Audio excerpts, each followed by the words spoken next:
This is Unsung History, the podcast where we discuss people and events in American history that haven't always received a lot of attention. I'm your host, Kelly Therese Pollock. I'll start each episode with a brief introduction to the topic, and then talk to someone who knows a lot more than I do. Be sure to subscribe to Unsung History on your favorite podcasting app so you never miss an episode. And please, tell your friends, family, neighbors, colleagues, maybe even strangers to listen to. In the spring of 1718, Jean-Baptiste Le Moyne de Bienville founded the city of New Orleans, La Nouvelle Orleans, in what was then the French colony of Louisiana. There were, of course, already people living in the area, the Chitimacha. But their numbers had been decimated by European diseases spread by their trading partners, even before the Chitimacha themselves had any direct contact with the French. In 1763, after the British defeated the French in the 7 Years' War, the French ceded the colony of Louisiana, including New Orleans, to the Spanish Empire. For nearly 4 decades, Nueva Orleans was under Spanish control. The 1795 Pinckney Treaty cleared the way for Americans to navigate the Mississippi River and to use the port at New Orleans to transfer goods to ocean-going vessels. However, in October of 1800, Spain returned Louisiana to the French in the secret Third Treaty of San Ildefonso, a move that panicked Americans. French First Consul Napoleon Bonaparte viewed the reacquisition of Louisiana as a plank in his vision to rebuild the French Empire in the Americas, but his dream was short-lived. By the fall of 1802, the French army was losing badly in their fight against the revolutionaries and against yellow fever in Saint-Domingue, what is now Haiti. Recognizing the imminent loss of Saint-Domingue, Napoleon gave up his plans for the Americas. In April 1803, Ambassador Robert R. Livingston and Special Envoy James Monroe were in France, attempting to acquire New Orleans from the French for $10 million. When French Foreign Minister François Barbé-Marbois, acting under Napoleon's orders, surprised them with an offer to sell them the entire Louisiana Territory, an area of more than 800,000 square miles, for $15 million.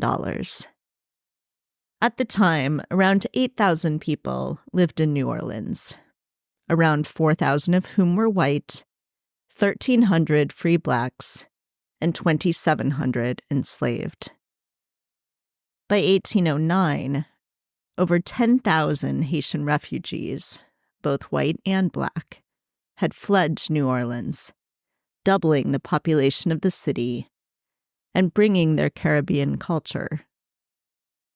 This flow of refugees wasn't the only effect of the Haitian Revolution on the development of New Orleans.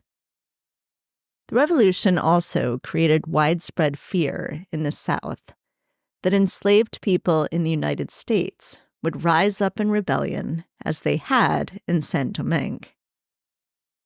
The municipal council in New Orleans responded to that fear by creating one of the first professional salaried police forces in the United States in 1805. It was primarily tasked with pursuing runaway slaves and examining slave passes. In the same year, New Orleans began operation of police jail, housed in the old colonial prison, where captured runaway slaves were taken for corporal punishment and forced employment on chain gangs. A year later, in 1806, the territorial governor of Louisiana signed into law 3 policing bills. One required that jailed enslaved people labor on public works.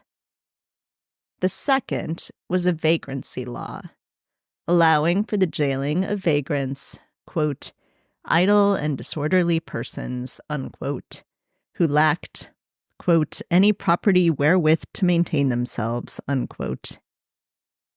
The third was an immigration law that disregarded the status of free Black refugees from Saint-Domingue, legalizing their incarceration as fugitive slaves to be forcibly employed on public works. The fear of insurrection was nearly realized a few years later, in 1811, when several hundred enslaved plantation workers in Louisiana rebelled, marching on New Orleans and burning sugar plantations on the way, in the largest attempted slave revolt in U.S. history. Louisiana was admitted as the 18th state to the United States on April 30th, 1812.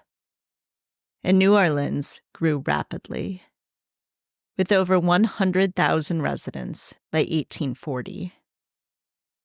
The city quickly outgrew its jail, and in 1935, a new prison complex, designed by city surveyor Joseph Pillier, opened, with 2 adjacent buildings, a parish prison for free prisoners and a police jail for enslaved prisoners.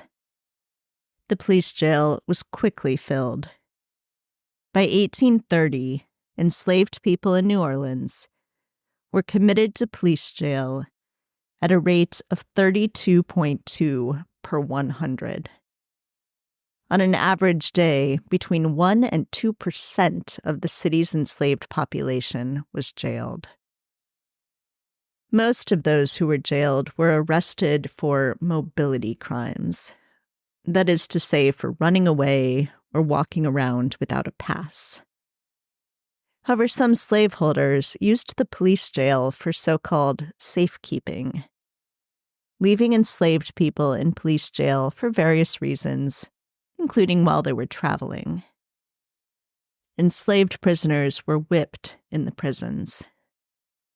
They also provided valuable labor to the city, working in literal chain gangs, on street construction, custodial service, even in disposing of corpses during epidemics. In January 1861, Louisiana seceded from the United States. In spring of 1862, the Union Army captured New Orleans, which had been the largest slave market in the United States prior to the Civil War. The Emancipation Proclamation, which went into effect on January 1st, 1863, explicitly exempted New Orleans and the other Union-controlled parishes of Louisiana, as Lincoln tried to entice slaveholders in the region to pledge loyalty to the Union.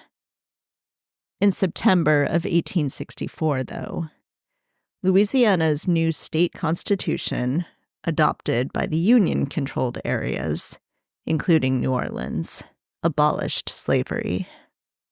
In 1865, the 13th Amendment to the United States Constitution was ratified, outlawing slavery or involuntary servitude, quote, except as a punishment for crime whereof the parties shall have been duly convicted, unquote. Louisiana, which has one of the highest rates of incarceration in the United States, still requires involuntary servitude by state inmates serving a felony conviction. In November 2022, voters in Tennessee, Alabama, Oregon, and Vermont outlawed slavery as punishment for crime. Voters in Louisiana rejected a similar measure by 20 points. At the Louisiana State Penitentiary, commonly known as Angola, Incarcerated prisoners pick cotton at gunpoint for Prison Enterprises, the for-profit arm of the Louisiana Department of Public Safety and Corrections. Joining me now to help us understand more about this history is Dr. John Bardis, Assistant Professor of History at Louisiana State University and author of The Carceral City: Slavery and the Making of Mass Incarceration in New Orleans, 1803 to 1930.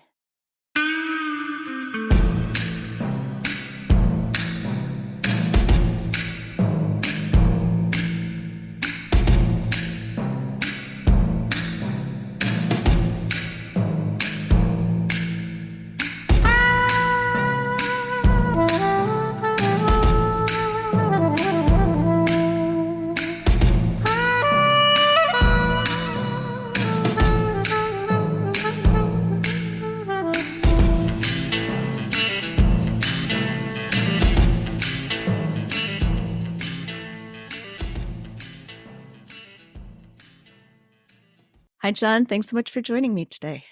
Yeah, thanks so much for having me. So I want to hear a little bit about what got you into this particular subject, looking at incarceration and slavery in New Orleans.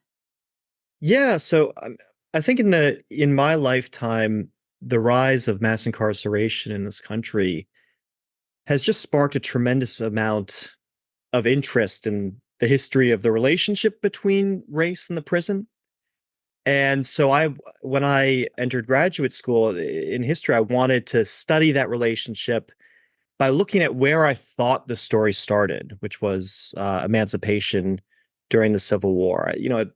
A story had emerged, a historical interpretation had emerged that said that enslaved people really weren't policed or incarcerated very much before emancipation because slaveholders only ever inflicted violence directly or through overseers. But it wasn't until after emancipation that Southern communities began developing all these new penal systems and policing systems designed to re-entrap freed people and recreate something that resembled slavery in all but name, right? So I very much I set out to tell that story by looking at how policing patterns and incarceration patterns in New Orleans changed with emancipation. And I thought I knew the story I was going to tell, right? And I very quickly in the archive found a completely different story, which was that with emancipation, incarceration rates and arrest rates in New Orleans actually fell dramatically. They actually plummeted.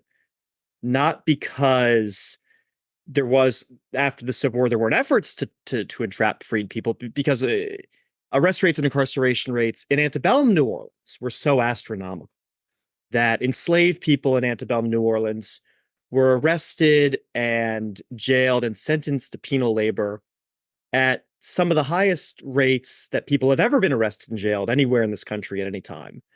And that was something that really, really shocked me. That was a story I didn't expect to discover. Could you talk some about the archives themselves? So, and it's often the case that we don't have a lot of detailed archives for slavery, and the same is often true for incarceration, but you're able to find a wealth of material here. So what are these records that you're able to pull from? New Orleans maintained a police department going back as far as 1805 and maintained specialized slave prisons going back as far as 1805. And both the police and these slave prisons maintained incredibly meticulous records, daily intake ledgers, records of arrests, records pertaining to how enslaved people were deployed as penal laborers.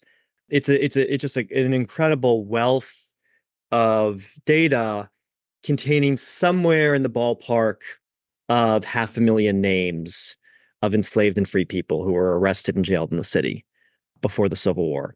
So, there's obviously a lot that these records don't tell you, right? I mean, they don't tell you the actual experiences of incarcerated people, or how they reacted to their incarceration, or whether or not they believed they had actually committed the crime for which they were arrested.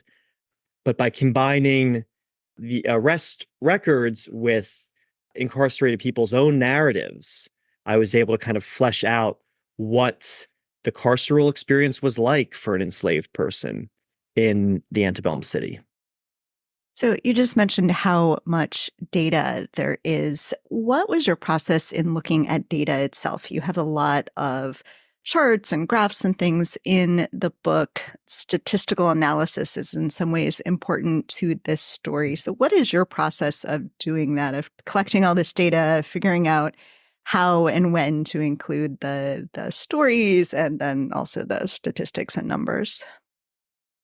For me, the kind of history that I really enjoy writing is history that combines statistical analysis with personal human narratives. I think you really need to have both. You need to have people's own stories to give a sense of human connection for the reader, to give a sense of what a person's experience actually was like. But if you only rely on personal narratives and descriptive details, you can lose a sense of what was happening at a structural level, right? So for me, it was very, very important to collect statistics so that I could actually demonstrate the extent to which New Orleans was a police state. You know, the so I could really kind of use numbers to show how high the arrest rates, the police to population ratios, incarceration rates were. In terms of actually collecting that data, so I went to the archive and photographed thousands of pages of arrest books, and then I transcribed it. And that probably took me about a year, and it gave me carpal tunnels. You know, like it was a totally insane thing to do. The first ledger book I tried to transcribe contained over 12,000 names of enslaved people brought to a slave prison. But it was only by collecting all that data that I was able to see structurally how this prison operated in the city, its role in the city's economy, and the incredible impact that these prisons had on the experiences of urban enslaved people. You mentioned the year 1805, which is when this police system starts and the system of prisons for enslaved people. So we are right on the heels there of the revolution in what is now Haiti. And you talk some in the book about the importance of that revolution and how it's sort of hanging over the heads of people in New Orleans. Could you expand on that and talk about why that is an important piece of this history and understanding what is happening in New Orleans? The revolution in Haiti was very much the trigger that pushed slaveholders in New Orleans and in other southern port cities to start developing the first fully modern police forces and prison systems, and to develop prisons designed exclusively for enslaved people. So the revolution in Haiti, then known as Saint-Domingue, was a cataclysmic global event. It was the first successful slave revolt in the history of the Americas. And slaveholders across the Americas were absolutely terrified that radicalism promulgated by the revolution would infect, in their words, other enslaved communities, that enslaved people in the United States would be inspired by this rebellion and would try to and would revolt against their masters also. So the solution that slaveholders in New Orleans developed was to turn to the state government to design an intense web of police and prisons that would prevent revolt and increase slaveholders' control over the people they held in captivity. And what does that look like? I'm sure there are people listening who are thinking, what does it mean to go to prison if you are already enslaved? And of course, there were people at the time writing the same thing. What would be the point in having prisons? So what does that actually look like? What are the reasons that people who are already enslaved are going to these prisons? So slaveholders and public authorities in Louisiana put a lot of thought into how to design a prison entirely for enslaved people. This was also happening at an age when prison development was a very vogue topic. of debate and discussion. And, all across the United States and all across the world, people were debating how to create new prisons. They thought that prisons would be able to transform people into ideal citizens, that this would be a revolution in governance. This is the moment when the penitentiary starts to emerge for the first time. And so slaveholders in Louisiana were very much tapped into that conversation, and they wanted to think about how they could use these new developments in penology and adapt them for the needs of slave society. So what they created was a prison that, in their minds, could transform resistant and rebellious enslaved people into, in their minds, the perfect submissive slave. This was a prison that would brutalize resistant people into submission and subservience. The actual design of this prison, its guiding principle was humiliation, that it tried to force submission into people by publicly humiliating them and also by sentencing them to exhausting penal labor. So the process by, an enslaved person brought into this prison, was tremendously brutal. They would be stripped entirely nude. They would be strapped to a whipping rack and given a standardized corporal punishment administered by a professional jailer. Hundreds of people would be whipped on these prison whipping racks each day. They would be given a prison uniform. They would be locked in cells, either in groups or with solitary confinement. And then during the day, prisoners would be organized into chain gangs and would be sent out into the streets of New Orleans to build public infrastructure. On any given day in antebellum New Orleans, there were anywhere between 70 and 150 enslaved penal laborers building public infrastructure. And these slave chain gangs were tremendously important to the economic development of New Orleans. I mean, they built the city's levees, they built the city's wharves, they paved streets, they installed sewage lines, they were the city's only sanitation service. These were the people actually cleaning the streets and removing trash. New Orleans grew astronomically during the antebellum era. By 1840, it was the fourth largest city in the United States. And I think that growth was entirely built on the backs of these enslaved penal laborers, these chain gangs of enslaved people. So I have a mug that says history should make you uncomfortable. And this is exactly the kind of history that is extremely hard to read, for instance. Anything to do with slavery, anything to do with incarceration, you put the two of them together, this is really hard. And so I want to ask, for you as a researcher, as a writer, you spent years with this project. What's your process for writing about it? Do you need to do like self-care? What does that look like for you? Because even you answering that question, I found myself like choked up and, how do you deal with this? Yeah, it's such an excellent question. This was a really hard book to write.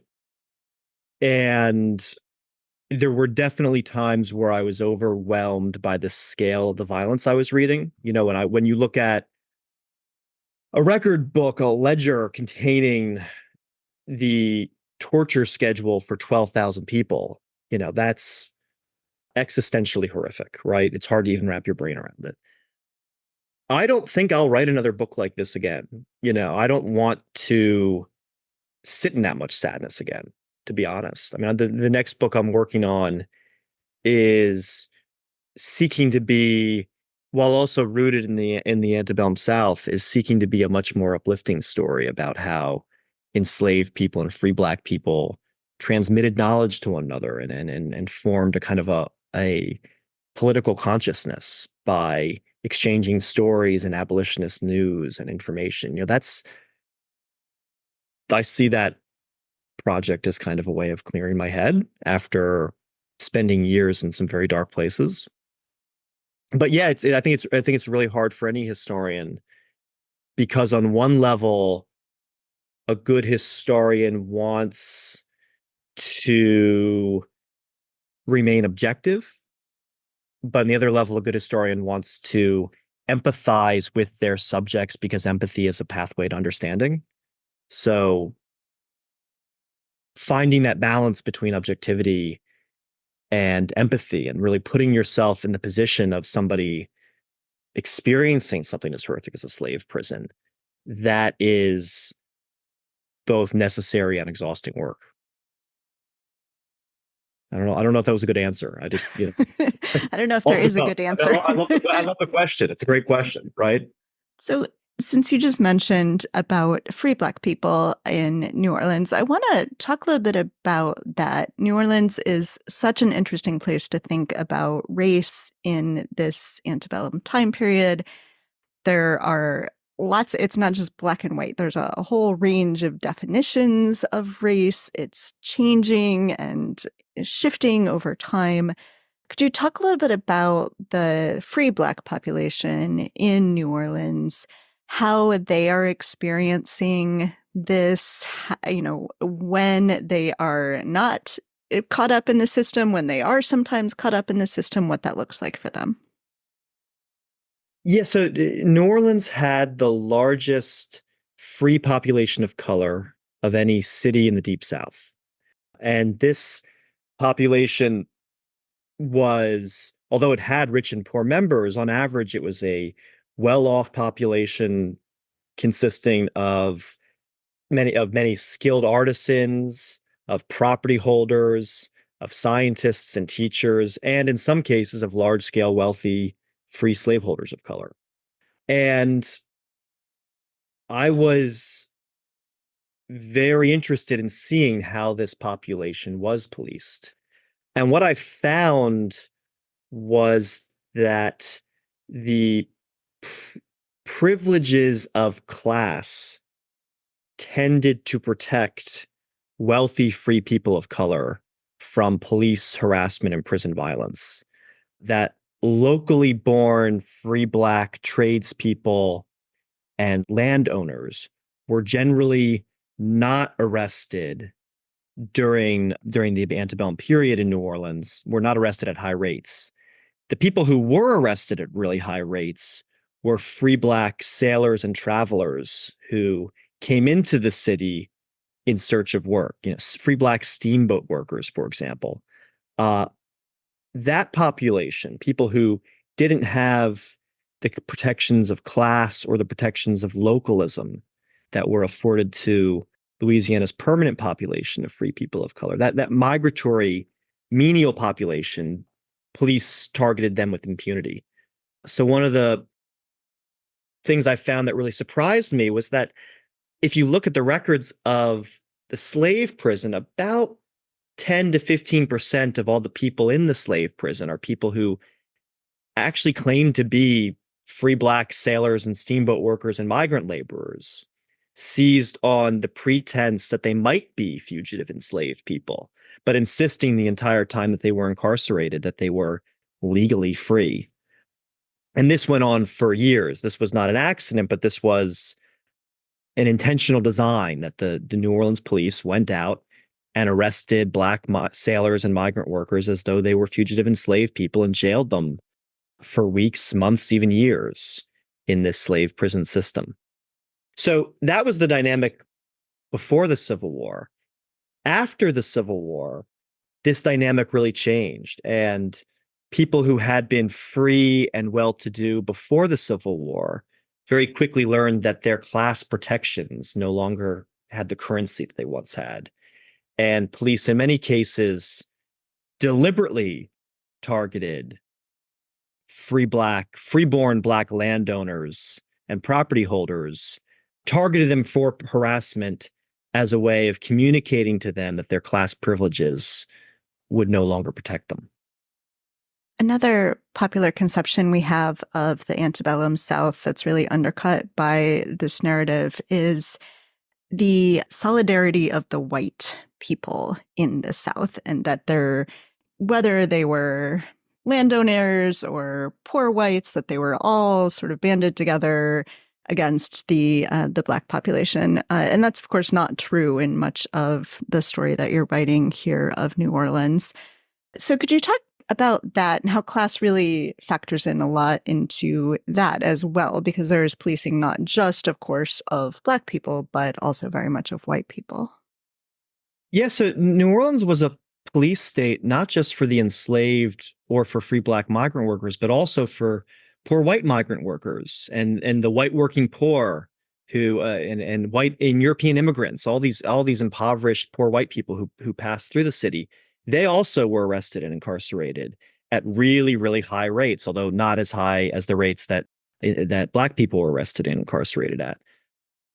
If New Orleans by the 1850s was its arrest rate among white people was the highest of any major US city. And I think, if you kind of step back and look at arrests of you look at what New Orleans was trying to accomplish and look at how high the arrest rates were among poor white immigrants, among enslaved people, and among free Black sailors and travelers, a kind of a coherent picture starts to emerge where Louisiana's slaveholders were firmly committed to the idea that mobile poor people were dangerous and that the government had a duty, a responsibility to help the wealthy plantation elite subdue this autonomous, itinerant, mobile population, white or Black. That, and I want to be very clear. I'm not suggesting that poor white people and enslaved people were ever policed or harassed to commensurate degrees. I mean, of course they weren't. Like always, whiteness provided the white working poor with certain protections that were unavailable to free Black and enslaved people. But both poor whites and enslaved people were trying to navigate a system wherein the state believed it had an obligation and a duty to subdue them in the service of employers, to seize them and bring them under submission and help maximize their economic productivity. And that, of course, leads us to the question of vagrancy. So that makes up a large part of the book, is talking about vagrancy laws, how they shift over time, who they're used against, and why. I was reading your book, especially a section on vagrancy, sitting in a coffee shop from which I could see people panhandling on the street. And, we still struggle with these issues, of course, today, but we do not any longer have these same kind of laws on the books where you can be arrested just for not having a job or seeming like maybe you don't have a job. Could you talk about that concept and how it's used in New Orleans and throughout the South? Yeah. Yeah. So vagrancy laws were the most important legal mechanism in the 19th century for coercing free labor. They existed throughout the United States and throughout Europe. And typically vagrancy was one of the most common reasons for which people were arrested in the 19th century. Vagrancy laws criminalized people who looked as though they might be homeless or unemployed. And so typically these laws targeted mobile poor people who, in the eyes of the arresting officer, weren't living up to their full laboring potential. People who were working kind of odd jobs with strange hours, professional sex workers, people who were hanging out in bar rooms during the daytime, anybody who in the eyes of the police was an underperforming worker and who was poor and shiftless. These were the targets of vagrancy laws. New Orleans had the highest vagrancy arrest rate during the antebellum period of any major city in the United States. New Orleans even had a much higher vagrancy arrest rate in London. And usually we think of London as like the city that epitomizes coercive poor law, but actually New Orleans was arresting people for vagrancy at leaps and bounds beyond what London was doing. So, antebellum New Orleans kind of had these two separate penal labor systems running side by side, where poor white people in the city were arrested for vagrancy at really high rates, and black people, be they legally free or legally enslaved, were arrested as fugitive enslaved people at really, really high rates. And the poor white people arrested for vagrancy are being sent to workhouses where they're performing penal labor, basically indoor factories. And the people arrested as fugitive enslaved people are being sentenced to chain gangs and are being tasked with building public infrastructure. And New Orleans was deeply reliant on both these penal labor systems. With emancipation, authorities in New Orleans basically tried to collapse these two penal labor systems together and began arresting poor white people and freed people on vagrancy charges, bringing them to former slave prisons and sentencing them to chain gangs. And they basically decided that these slave chain gangs could be reincarnated and repurposed as chain gangs for people convicted of vagrancy. This happened in cities throughout the South. New Orleans wasn't unique in making this jump from fugitive slave chain gangs to vagrancy chain gangs.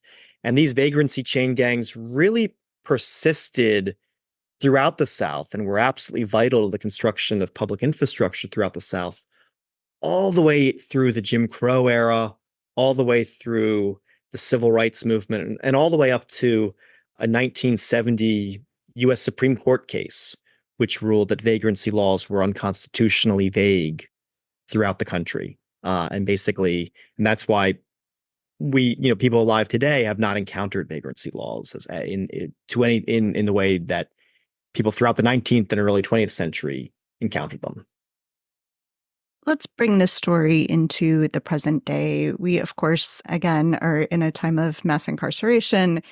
As you point out, not quite the levels that we saw in New Orleans before the Civil War, but still, really high compared to the rest of the world.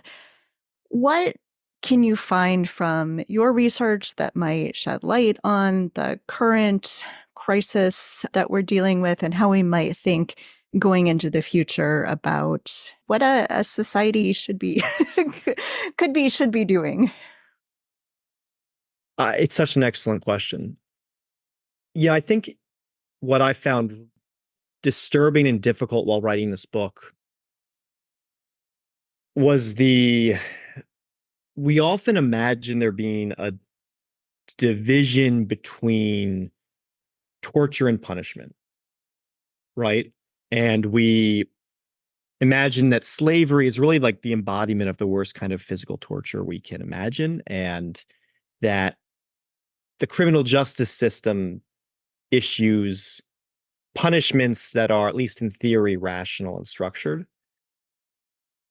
And looking at the history of slave prisons and realizing that the torture of enslaved people could also be structured by a bureaucracy and be part of a government managed criminal justice system, that really collapsed for me this idea of a boundary between torture and punishment. That I think we need to be honest with ourselves and recognize that the task of our prison system is to inflict violence on people, right? It is a massive bureaucracy tasked with inflicting violence at a incomprehensible scale.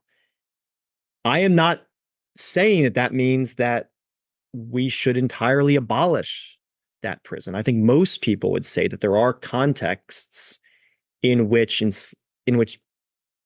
people should have rights taken away. There are contexts in which people should suffer state penalties. But I think we should be honest with ourselves when we look at our criminal justice system, and we should recognize that this boundary between irrational torture and rational bureaucratized violence is a completely artificial one. Does that make sense? I mean, I don't, these are not fully formed thoughts, right? But it recognizing the history of slave prisons forces one to see the infliction of violence by the government in a new light. Yeah, no, that was definitely came out for me as I was reading this and thinking through it. So there's much more in the book that we're not going to get to. Can you tell listeners how they can get a copy? Yes, it's available through the University of North Carolina Press's website. And also it's available wherever books are sold. So on Amazon and all the various online platforms. Well, John, thank you so much for speaking with me and for writing such a thoughtful book. Well, thank you for your time. I really appreciate this interview.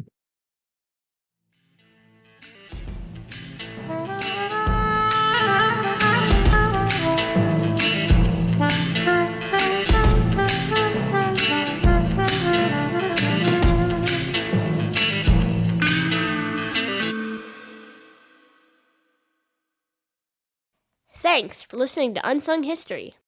Please subscribe to Unsung History on your favorite podcasting app. You can find the sources used for this episode and a full episode transcript at unsunghistorypodcast.com. To the best of our knowledge, all audio and images used by Unsung History are in the public domain or are used with permission. You can find us on Twitter or Instagram at unsung__history or on Facebook at Unsung History Podcast. To contact us with questions, corrections, praise, or episode suggestions, please email kelly@unsunghistorypodcast.com. If you enjoyed this podcast, please rate, review, and tell everyone you know. Bye!